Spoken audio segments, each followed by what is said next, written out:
This is Amplify You, the podcast about you discovering your message and broadcasting it to the world.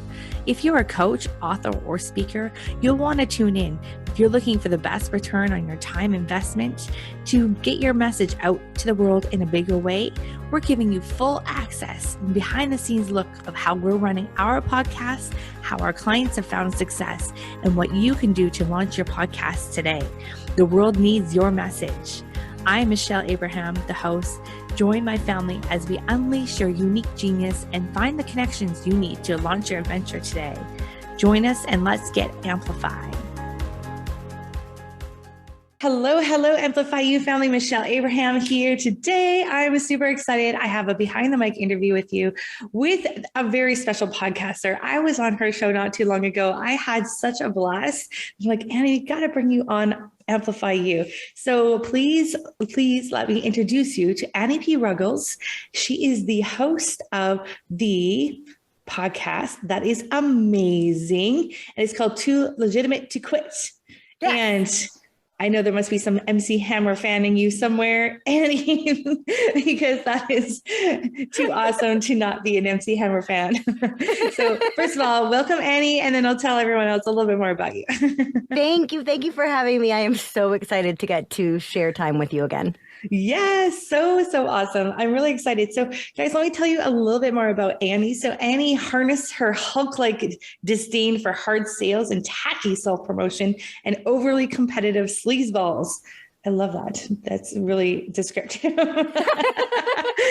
As an inspiration to help people find better ways to grow their small businesses. So she's the founder of the Non-sleazy Sales Academy, and she's guided hundreds of people in making deeper connections, lasting impressions, and friendlier, more lucrative transactions and conversations. So her pride and her joy is her podcast, which I mentioned before is called Too Legitimate to Quit, which is instantly actionable small business strategies with a pop culture spin. So Annie, I had so much fun in your podcast. We did a twist on like Back to the Future, yes, and it was so much fun. So what the heck, like how did you merge pop culture, small business talk, and make your podcast so fun?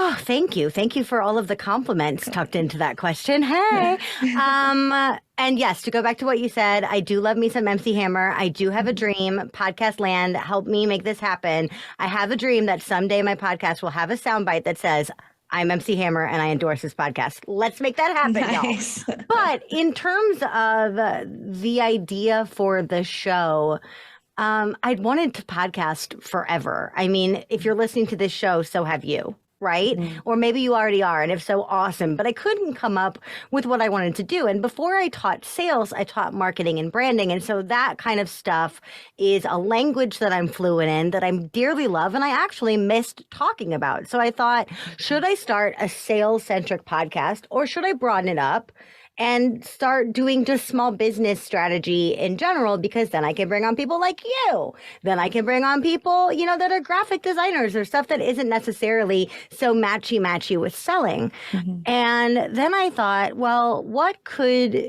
put my kind of unique stank on it?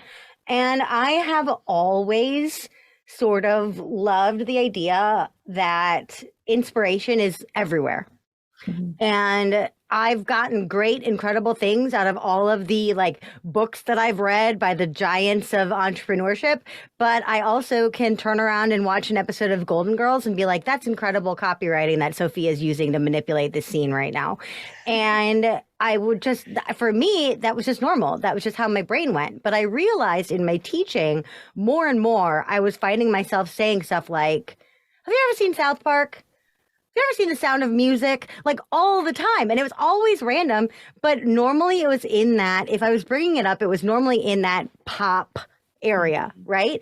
And so I thought, there's got to be something here. Mm-hmm. So then I wanted to do the show, just me, doing my own, here's my Golden Girls episode, here's my Murder, She Wrote episode, whatever it may be. But then it occurred to me, even though my taste is pretty freaking broad, I don't love everything in the world, and I certainly don't know everything in the world. And so I thought, what if I bring people in to hang out in their zone of genius, share what they want to share, and then force them with me to pull lessons out of something that they love. And that's how the show in its current format was born. I love it. So in the actual show, we do talk about small business talk and strategies. And so we talked about, obviously, in my episode about podcasting, Yes. but we also then took a dive into Back to the Future, related it back to business. So how can you just share with us how do you orchestrate that in a podcast episode with your guests? Well, one thing that I do that I've actually been advised against by some people, but I kind of hold steadfast in it, is we don't really talk about the pop culture topic in most episodes until at least 2/3 of the way through. My episodes are longer. They're 45 minutes to an hour, and I understand that's a long time. So I want to make sure that it's in segments or this or that. But the reason why I bring it in, how I bring it in now, is that I always tell my guests, the pop culture is the gimmick, but you are my guest. And the guest is more important to me than the gimmick, right? So when you were on my show, we had the Back to the Future twist. We had a lot of fun with that. But it's not like you and I weren't having fun talking about podcasting before that, right? Right. And so what to me, and I'm so glad you've been on my show so we can use it as a specific example, I want my listeners to fall in love with Michelle Abraham. They probably already love Back to the Future, or if they don't love Back to the Future, they probably have enough of an understanding that they can either turn the episode off at that point because they've gotten what they wanted, or they can be like, oh yeah, isn't that the thing with the DeLorean, with the guy with the hair? I remember that movie. Let's see what they have to say. And then they power through, right? But if I just had the entire episode be like, let's take 10 lessons out of Back to the Future, it would eat you. And I can't have that happen. Interesting. I love the thought that you put into it, because I never would have thought about that. That's a great strategy. And I love that end of it, the twist at the end too. It probably like keeps people listening longer too, because they want to hear what that fun part at the end is going to be too, because they know they now know and expect that from the end of your show. So that's super cool. And then we throw in an actionable twist at the end. So inspired by decades of watching Jerry Springer, I decided that I wanted to end every episode of my show with a final thought like he did. And so I was like, wait, that's how I can make sure that the episode is actionable. Right. So like I just recorded an episode about inventing Anna, and we were talking about Anna Delvey. Oh, my God. Here we go. Anna Delvey, fraud or branding. What? And so that one was very thinky, not very doey, lots of thinky, right? But then I promise people, instantly actionable, it's in the strap line, may as well use it. So that final chunk gives me time, not to quality control, because I'm doing quality control all throughout, but it's making sure that the episode is actionable, putting a stamp on it, no matter what my guest does or how they show up. Make sense? Yep, totally makes sense. I love it. I'm only a few episodes into inventing Anna, and I'm still confused whether or not it's branding or fraud. I still don't know. Right? I mean, branding or fraud. We did the same thing about Elizabeth Holmes. Of all of her whole thing is like branding or fraud. Fraud. That one, fraud. Anna Delvey, jury's still out. Yeah. That's awesome. I love it. And so now you've had a lot of growth in your podcast. So, and I know you spend a lot of time on your podcast. You're focused on it. It's your baby. Obviously it's doing super well. So what are some of the things that you have done that you can attribute to the success of your show so far? Let me tell you what I did wrong first. Okay. If you don't mind, because I think I can't explain how I got it to work until I was explaining why it wasn't working. I was focusing a lot on content and not a lot on growth. And when I would get panicky about growth, I would just dump a bunch of money into advertising that I didn't really see go anywhere, but it made me feel better that my air quotes growth bubble was kind of filled, right? That box was checked. I realized, though, that I have these incredible guests. They want to share the show. Why am I not making sure in a more timely manner that they have what they need? Why am I not encouraging people to build community around it, to do their homework together? If every episode has homework, then we should have study hall, right? We should have come do your homework together with me. I didn't have that. I have that now. right? I didn't have the glue, honestly, to attach my podcast to my business. I didn't think it was matchy enough because I'm not teaching sales. And so I kind of hid my podcast from things like my mailing list because I was like, oh, well, I don't want to annoy them.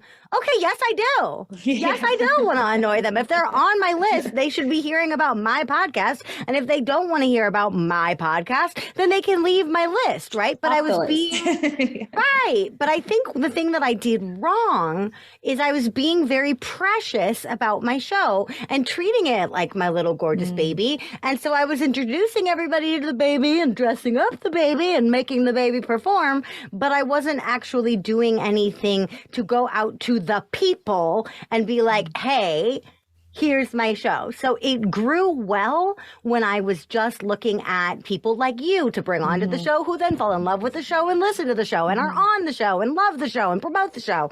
But I wasn't doing anything to random small business owner X and Y to be like, hey, I understand you're having a really stressful week. I just recorded an episode about burnout. Would you like to hear it? And really, honestly, that person-to-person connection seems like it would take forever, but that's when I started seeing exponential growth, when I used it as a talking point in my own freaking business. Interesting. Did you do that like in social media groups too that you were in, like just listening to the conversation that was already happening and then find something relevant? Hey, I did an episode on this.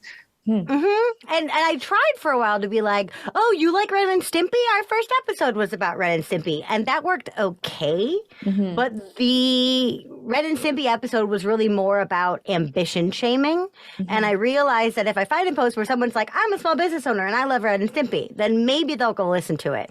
But I have a lot better of a chance if I go and I say, hey, looks like this guy in the comments is telling you that women shouldn't be ambitious and that you should make yourself smaller. I disagree so much. The whole episode of my podcast is about it. No pressure, but here's the link. You better believe I got a DM from that lady saying I subscribed. I listened to 6 episodes in a row. I don't know how people listen to 6 straight hours of me gabbing, but they did. Right? And so that's because I went and said, you have, just like sales, you have a problem. My show aims to solve it. I don't care if that problem is making your commute better, making dinner, more fun to cook, or bringing $1 million into your business. I don't care, but I had to go out for people that had those problems instead of me relying on the gimmick of my show. I love it. And now you do all interviews. You don't do any solo shows. So as a thought leader, we are hearing a lot in the industry like that. Is that a good thing? Is that a bad thing? How are you feeling about not having your own solo shows? I feel great about it, honestly, because the final thought is mine. It's always just me. It's normally about 2 minutes long, so it really could be a standalone podcast episode on its own if I wanted it to be. But that's just the most authentic thing I have. And so because I'm allowed to, I write it myself, I record it myself. It's just me. It's off my heart. It's off my head. Because I have that, and because so much of my work and other marketing is Annie-centric, I don't feel the need to have a non-interview show. At least not at this point. But I am also a human Rolodex, and the joy of podcasting for me is meeting people like you. And if I was just doing a solo show, I mean, we're about to put out our 65th episode. Wow, congrats. Thank you. That's 65 incredible brains that I get to call friend now. If I was just doing me shows, which would be great and would have value, I wouldn't have those 65. I mean, some of them were my friends before, but I wouldn't have, by and large, at least 50 people who understand my heart, understand what I'm trying to do, and have some level of gratitude or care for me because I worked hard to position them. I wouldn't have any of that. Yeah, well said. And I really, I like that your final thought on your show, I think is a really great idea. And you record those after the episode, not live while the person's there. Yeah. And sometimes it's weeks after. Right. And I like that, too, because, really weird example. I interviewed Holly Haynes of Crush the Rush, who is just freaking brilliant. And we talked about the royal family. And when we talked about the royal family, the Harry and Meghan Oprah interview was about to happen, but hadn't happened yet.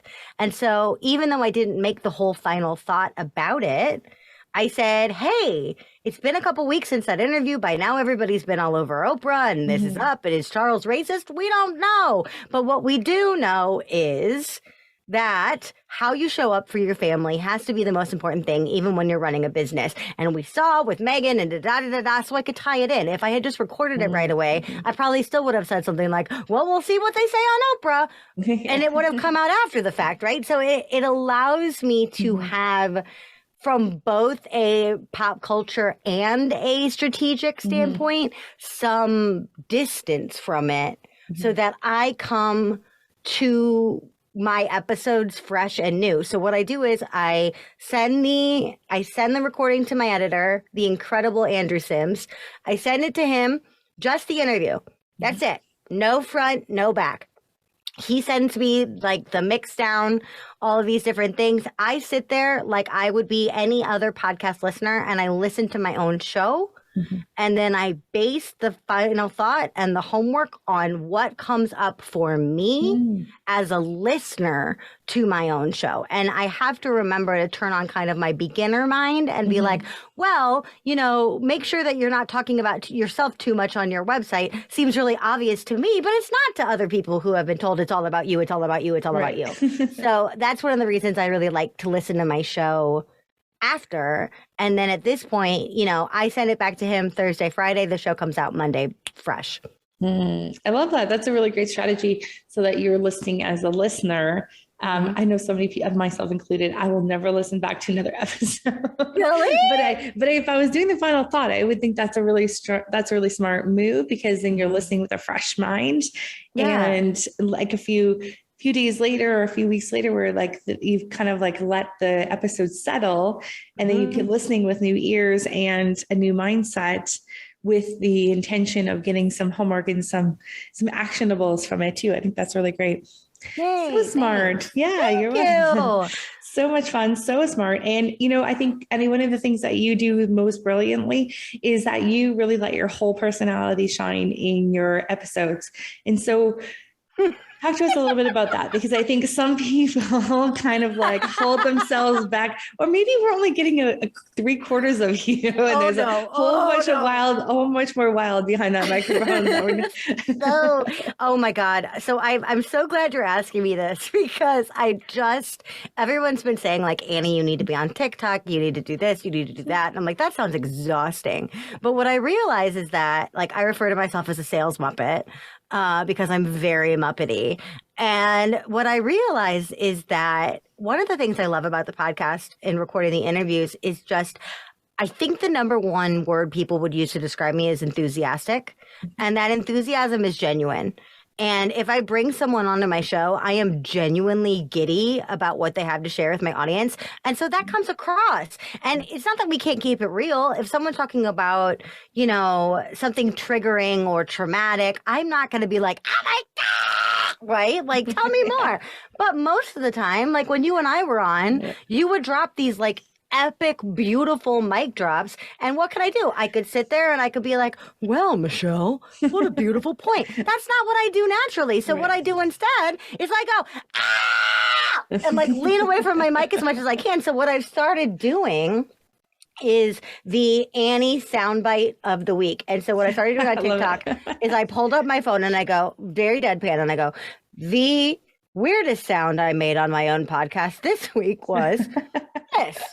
And then I'll play the sound and I'll be like, want to hear what made me make that noise? Come listen to Too Legitimate to Quit, right? Because I can do that because I'm allowing my enthusiasm to come through. And I'm not worried so much about being, air quotes, professional. Now, it scares me sometimes that with all of my loud, nasal muppetiness, that it might be kind of hard on the listener. So sometimes I try to tone it down a little bit. And then people ask me if I'm not feeling well. You're not feeling good, Annie. You're not so crazy today.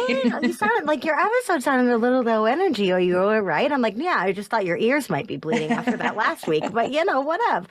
But for me, it's just, I'm glad it comes across as me, because it is me, because what I'm doing in those interviews is I'm just being totally present. Mm-hmm. And I think that's another thing that I really love about my show is that there's only one scripted question. Mm-hmm. Similar to what we're doing right now, right? Mm-hmm. Like, you know me and I know you. And so we Mm-hmm. have an idea of what we want to talk about. But right now we're wandering through what you think people will need to hear or what comes out my mouth, right? So as such, all I have to do in that, then I don't have to worry about getting from question A to question B to question C to the close. Mm-hmm. I just ask them the opening question, rev them up and let them go. And then my job as interviewer is just to be present. That's it. And I feel like I know myself well enough to know if I have to be like, oh my God, I have 17 questions in 2 minutes, then I'm not going to be present. I'm not really going to be fully listening, but that's just me. But I'm sure I'm not the only one. I can totally relate to like when you have too many questions, like ready, you're focused on what the next question is going to be, not listening to what the answer is. And that's a huge mistake I made. Like before I started my podcast, when I was interviewing on a summit, and I remember, my gosh, it was actually someone who is one of our clients now, back then was like a big celebrity. And I was like so nervous to interview him. And he had such good media bites that I was like, oh, he answered that so quick, I'm not ready for the next question. It was just like, it was the worst interview ever. Oh my God. I mean, that happens all the time, like to the point where we just lean into it, right? So like everybody has mic drops. I don't know why. For a while, I started calling them tote bags because everywhere I went, I saw like white women with tote bags with sayings on them. And I was like, yeah, it's a tote bag. Like, that's a perfect tote bag. I don't know where that came from. But now all I have to do is if somebody says something brilliant, I just scream, tote bag, and then just give myself a minute to breathe. But also, I don't try to hide that, like, nor do I edit it out, right? So if you say something freaking brilliant and it blows my mind, there will be dead air as I go, well, holy stinking heck. Like, I don't even know how to come back from that answer, Michelle. Like, I don't even know. You threw me for such a loop there with your brilliance. I kind of forgot we were recording for a minute. I'm just honest about it. Mm-hmm. I love it. It's so fun. It's so, you guys, if you haven't listened to Annie's show, you got to go listen to it. We'll put links to it in the chat. It is awesome. And Annie, I like how your whole show is going to have, like, your sound bites are going to have its own whole show too, right? Yes. I think that's awesome. So cool.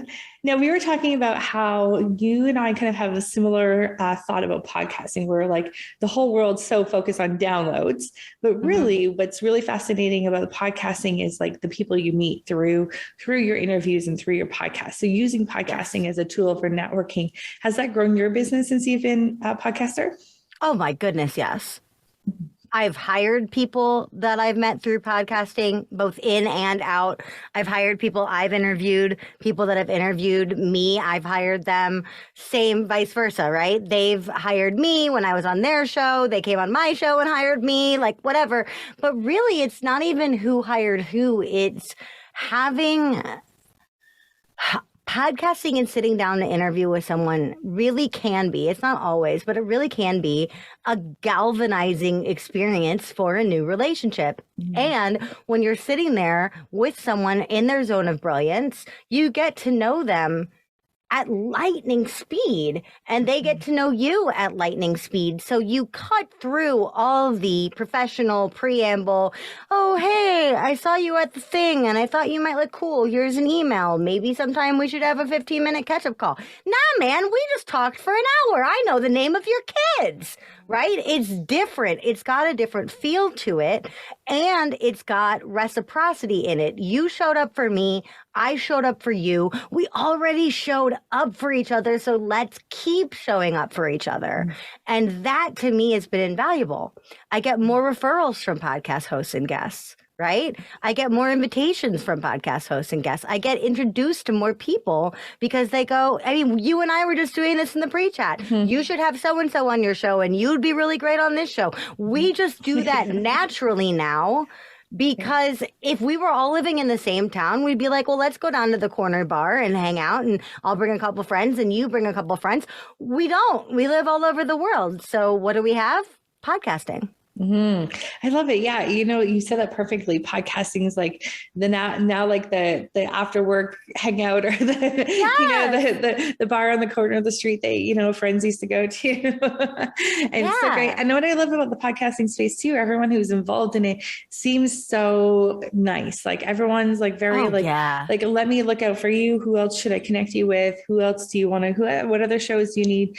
What other guests you need? Everyone's so like considerate and looking out for each other and just like, there's zero competitiveness, even though you have a show and I have a show and we might be in the same space. Like there's no competitiveness, which I love. But your show and my show can be cousins. Your show and my show can be siblings. One of my very favorite things to do is showcase my swaps, right? So when this episode comes out, not only am I going to promote this episode, I also additionally am going to be like looking for a great twofer.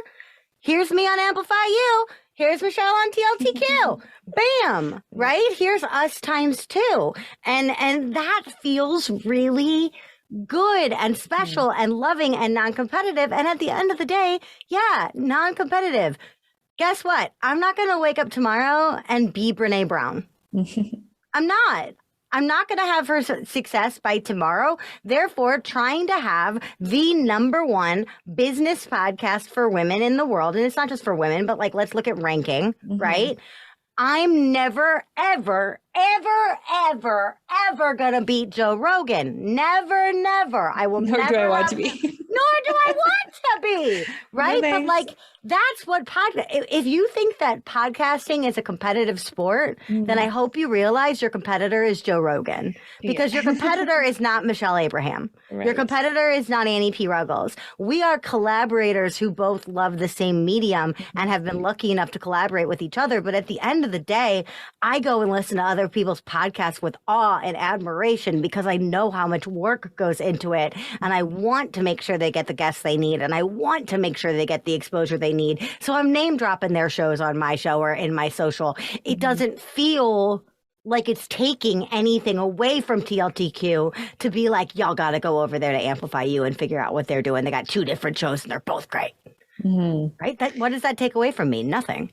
Right. Yeah. And everyone's so focused on the downloads these days that it's refreshing to have a different point of view and something that I feel like we talk about a lot in some of our classes, but it's because we're in the podcasting space. But I feel like outside of it's not really talked about a lot. The magic is in the relationships that are being made in the podcast experience and the exchanges overall. Anything that's what really moves the needle in your business when it comes to podcasting. And I think. And on the guesting side as well, it's a reason, it's a call to be a guest on a smaller show, right? Like, again, we all want to be on Joe freaking Rogan. I mean, I don't, I know you don't, but, a lot of us want to be on that top 1%, top 5% show. And those shows are great. And those shows have value, right? But the relationship can be just as strong, if not infinitely stronger, when you're one of somebody's first 10 guests.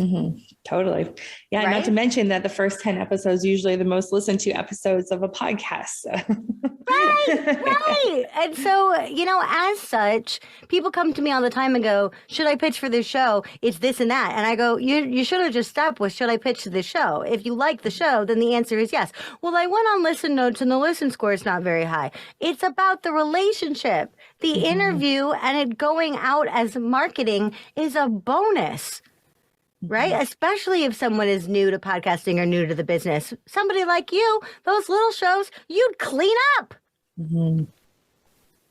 Yeah. And, it's interesting because it's great. I have one very successful podcast guest that we help him get on shows. And it's interesting, his attitude, different than the other guests that we manage. And his attitude is, I'll get on any show because I will impact someone in their audience.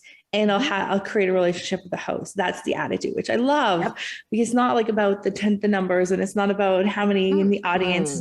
Oftentimes those bigger shows too they have a disconnect with their audience. They don't have the same sort of dedicated following as sometimes a smaller show does. So it's interesting, that attitude, and it's just refreshing to hear other people have similar thoughts on how to kind of, navigate your way into relationships. It's like, do you want to be in a relationship with this person? Does this person look like a cool person to hang out with and be friends with? Then yes, pitch them. If not, then don't. Yes. And same on the hosting side. I get hit up for people on TLTQ all the time. And most of the time, if I get something from you, like somebody from you or somebody from the team at Interview Connections or somebody that I've worked with, somebody that I know, that's going to get fast tracked. You would not send me someone without being like, they have a sense of humor. They won't think Annie's obnoxious. They'll lean into it, right? Like you'll know.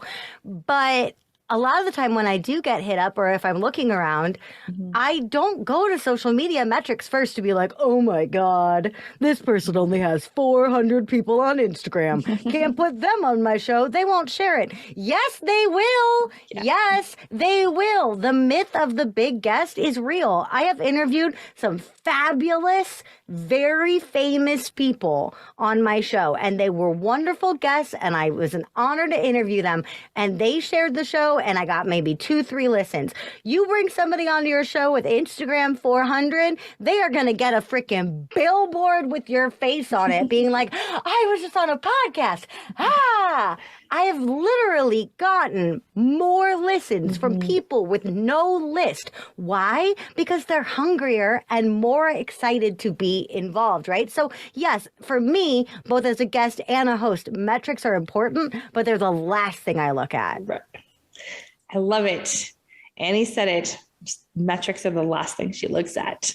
You heard it here, guys. Well, Annie, I hate to let you go, but we're up on our time, and it's been so much fun having you on. It's so great. And I just want to allow you to have some last words here for those of our listeners that are sitting at home, still thinking about the whole podcast thing or new to getting started. What do you have for them? If you've ever been told that you're a bit much, welcome to podcasting, right? If you've ever been told that nobody would ever want to listen to you, you're obnoxious, you're too opinionated, you're too loud, welcome to podcasting. It's an interesting road. Not everybody will get your style, but I would much rather listen to a show like mine where someone screeches in delight than another show where someone holds back. So if you're a bit much, be much, don't hold back. Yes. And let's hear it, Annie. Screech for us. Yes, I love it. All right, Annie, thank you so much for being with us today. Send us to where you want everyone to listen to your podcast.